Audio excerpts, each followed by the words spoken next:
Shalom, shalom. Aujourd'hui, nous allons partager sur un thème. Le thème, ça va être comment être exaucé rapidement. Voilà, c'est une question qui est posée. Il est toujours important de répondre à les questions, même si la question elle est un peu, ça pose, ça pousse des débats. Hein. Donc, il est toujours important de répondre aux questions. Voilà, comment être exaucé rapidement.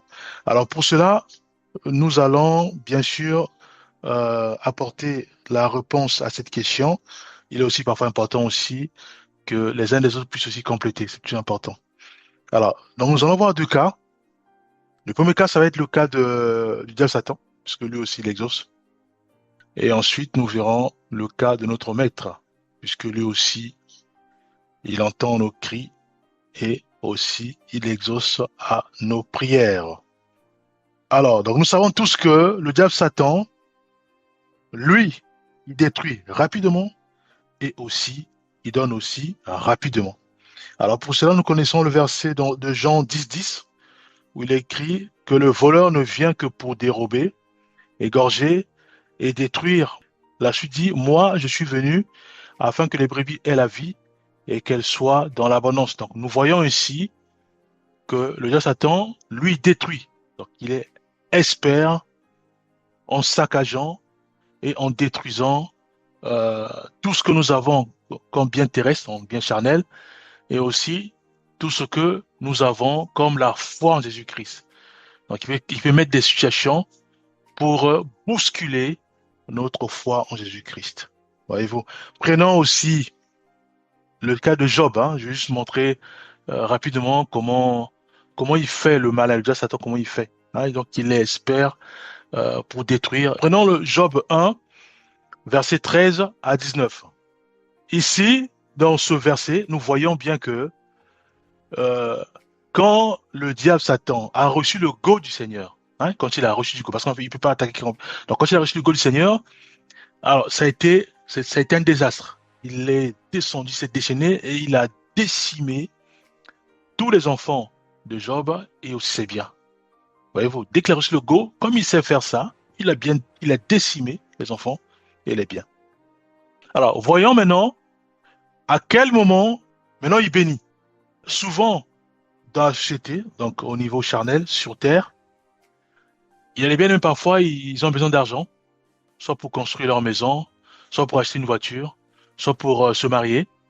Il y a un budget, soit euh, payer, par exemple, la scolarité de leurs enfants. Hein, donc, tout ça, c'est des budgets, voyez-vous.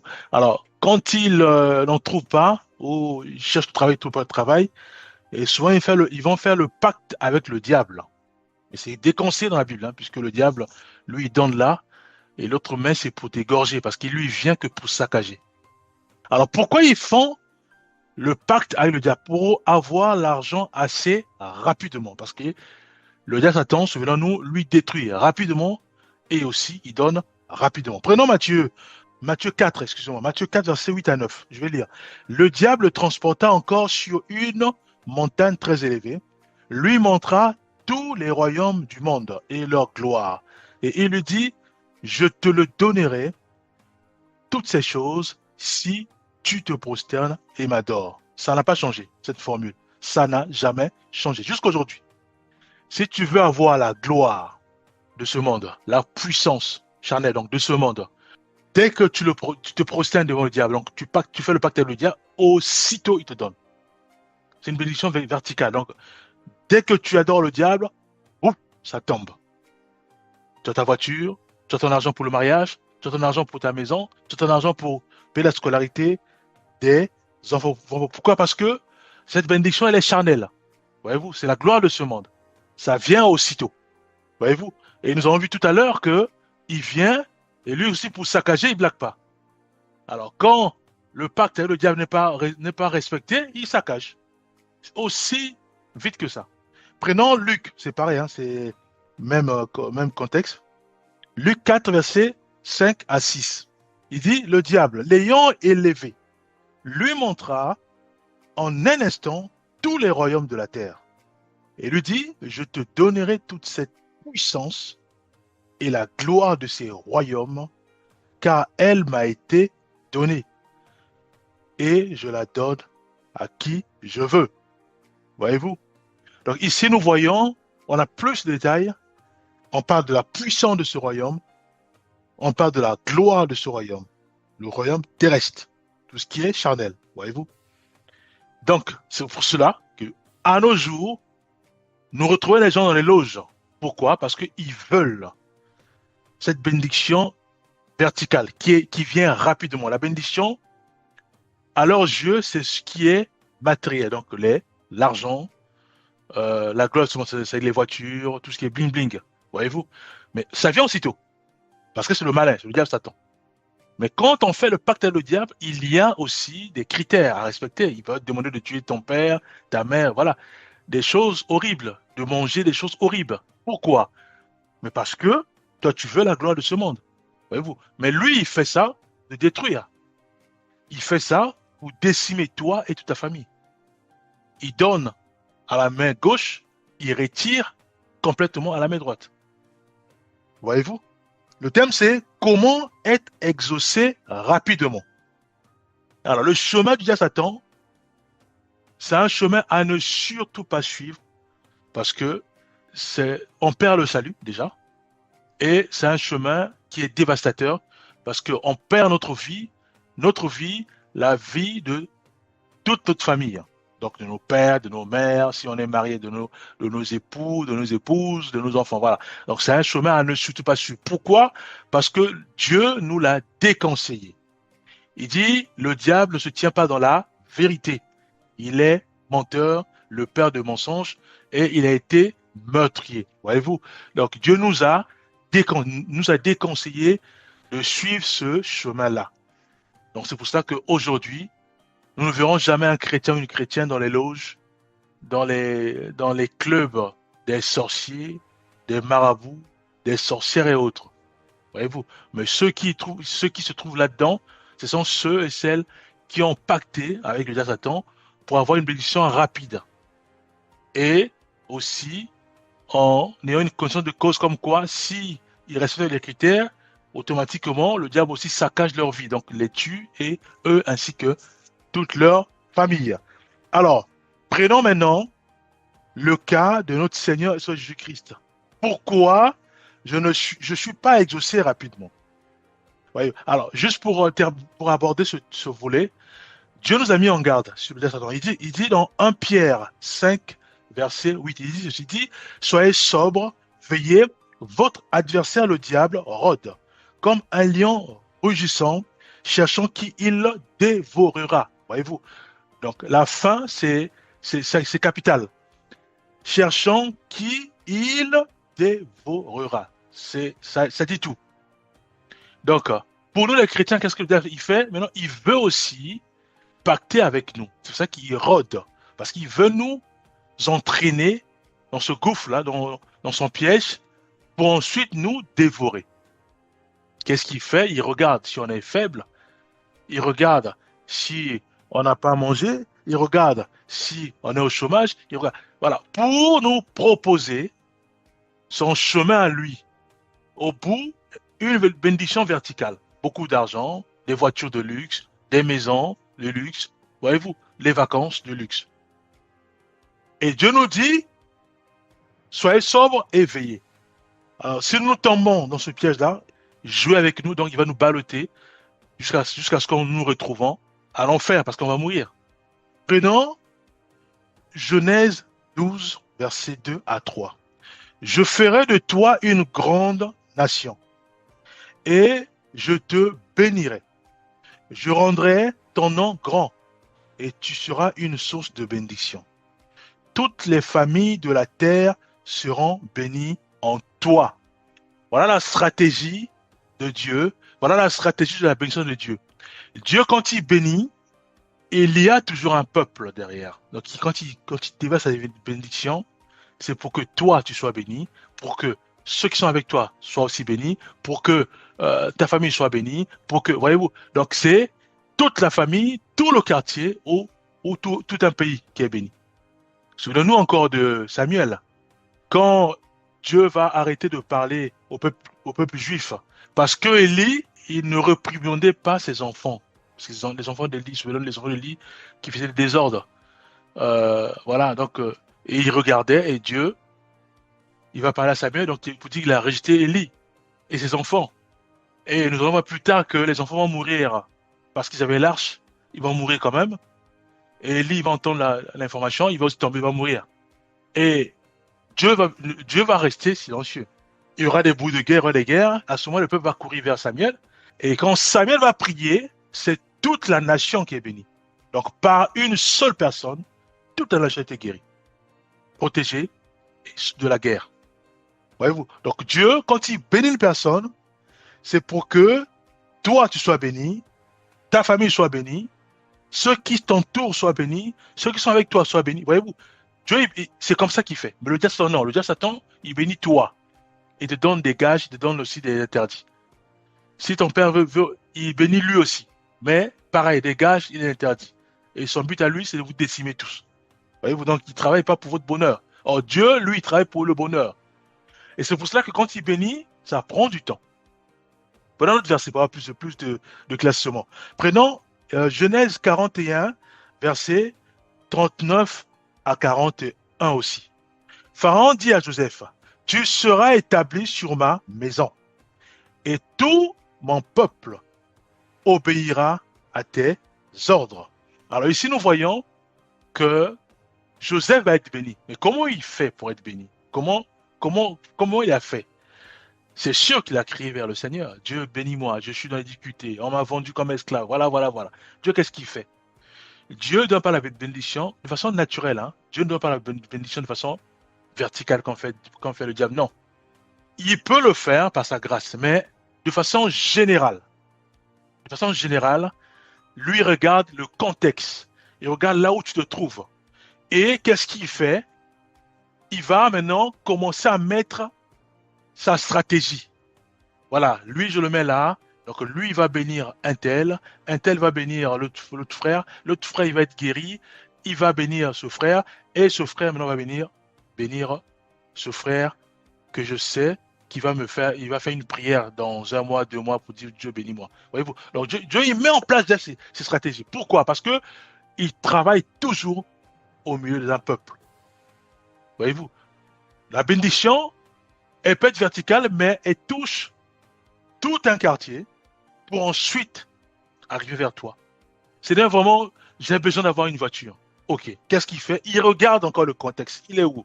Ah, il est dans un village, d'accord. Alors, je commence à bénir cette sœur. Cette sœur va manger, elle va être malade. Ce frère va prier pour cette sœur va être bénie, elle va chercher à te faire un témoignage, donc il va venir à l'église. L'église, il y a ce frère qui m'a demandé, je suis sûr qu'il va me demander une voiture. À ce moment-là, la sœur va venir pour dire, voilà, Dieu m'a guéri à travers un frère de votre église. Je viens donner, en guise de témoignage, je vais donner quelque chose à l'église. Et à ce moment-là, l'argent a été utilisé maintenant pour la voiture. Voyez-vous? Vous voyez comment Dieu y fait? C'est comme ça qu'il travaille. Il passe toujours par les biens, mais il voit toujours le contexte, il voit large. Toujours il voit large. Voyez-vous? Alors, prenons quelques versets juste pour démontrer tout cela.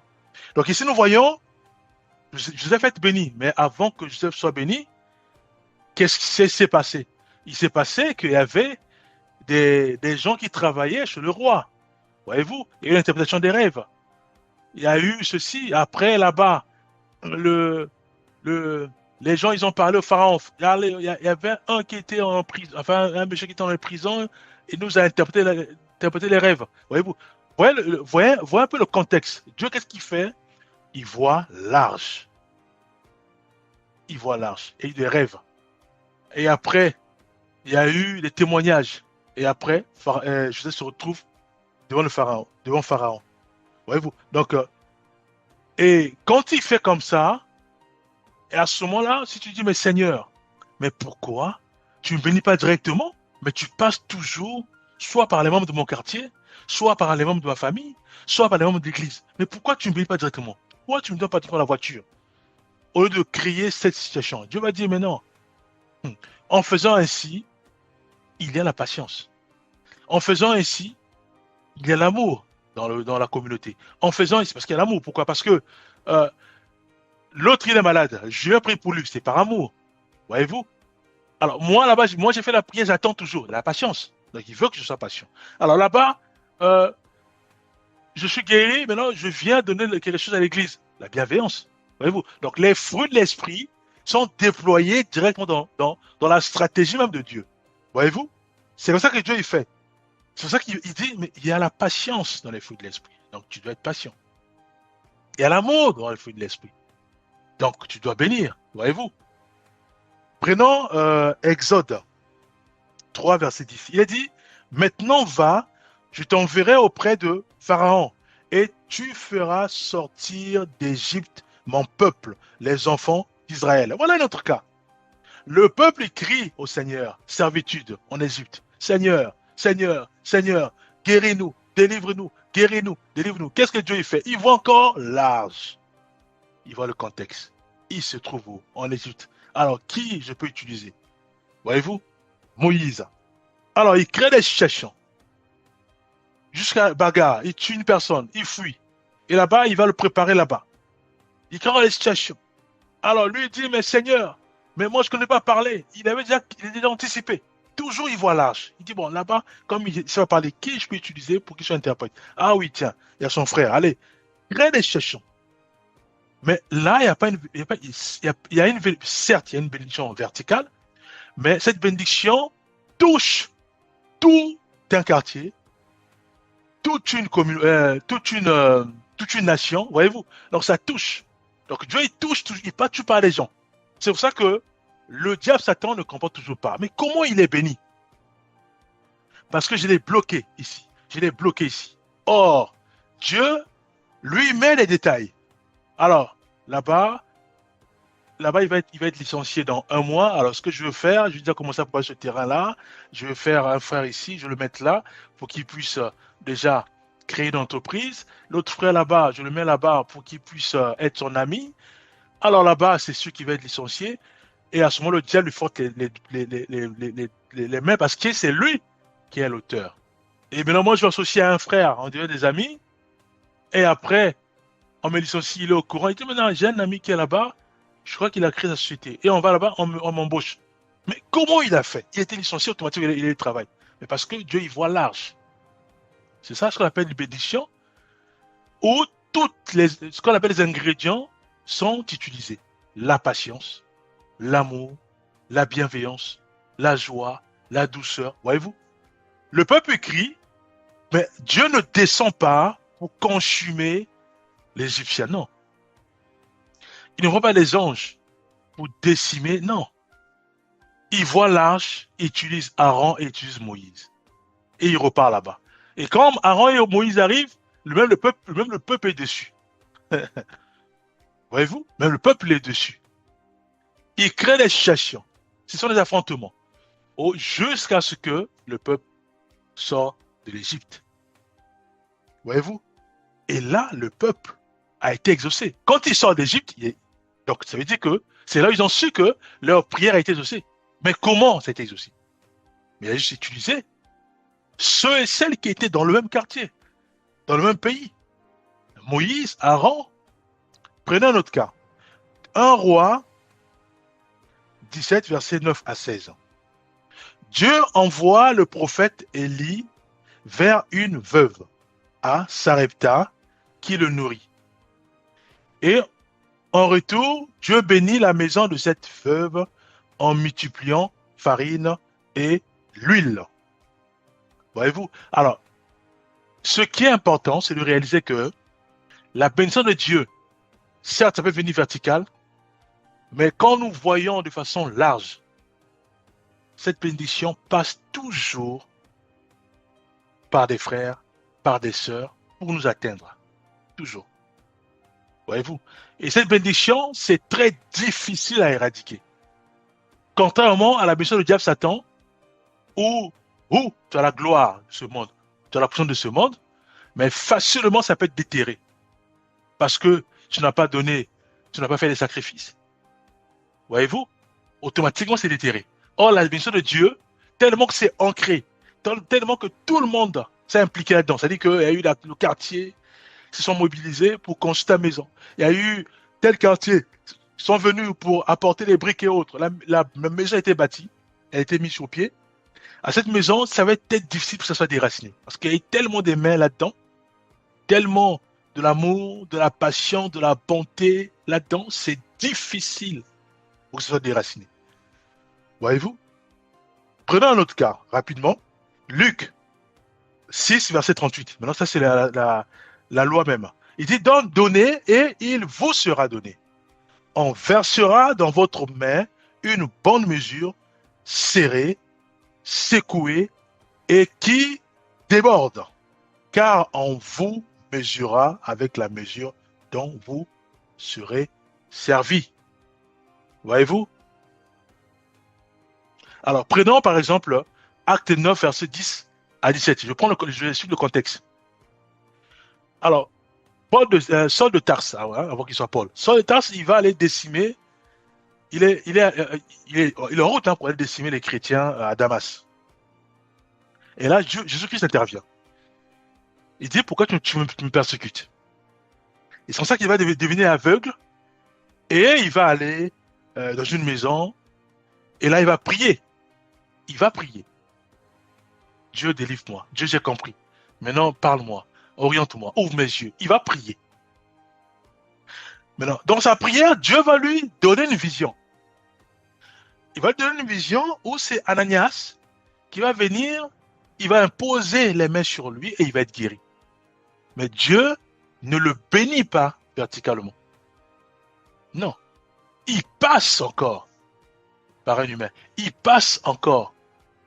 Parce que Dieu, il voit. Alors, il a fait une prière. Ok, d'accord, allez, le contexte, c'est comment? Il est là. Ah, d'accord, allez, qui est là? Alors, je veux faire ceci, je veux faire cela. Alors, Ananias, il va prier pour lui. Voyez-vous? Et c'est ce qu'il va faire. Alors, lisons le verset. Dieu envoie Ananias pour bénir Saul, en lui rendant la vue et en le remplissant du Saint-Esprit. Mais avant ça, Ananias va dire, mais non, mais comment veux-tu que j'aille prier pour une personne qui nous persécute? Tu vas dire, non, je vais l'utiliser puissamment. Je vais l'utiliser puissamment. Donc, il va encore l'utiliser pour bénir encore les autres. Prenons Philippiens 4, 15 à 19. Paul remercie les chrétiens de Philippe pour leur générosité, puis dit, et mon Dieu pourvoira à tous vos besoins selon sa richesse avec gloire en Jésus-Christ. Une bénédiction qui a été libérée parce que ce pays, les habitants de ce pays ont béni, Paul. Alors tout ça pour dire quoi? Tout ça pour dire ceci. Seigneur, je veux avoir un travail. Dieu va mettre devant toi un bien-aimé qui a faim. Si tu le bénis, il dit aussi, toi tu seras aussi béni. Hein? D'après le verset qu'on a lu. Voyez-vous, dans Luc 6, 38. Voyez-vous, tu le bénis, tu ne sais pas. Toi tu le vois comme ça, il demande de l'argent, tu le bénis, mais tu ne sais pas comment il est, tu sais pas sa qualité. Dès que tu le bénis, automatiquement il dit, voilà, je connais ton problème. Je connais ton problème.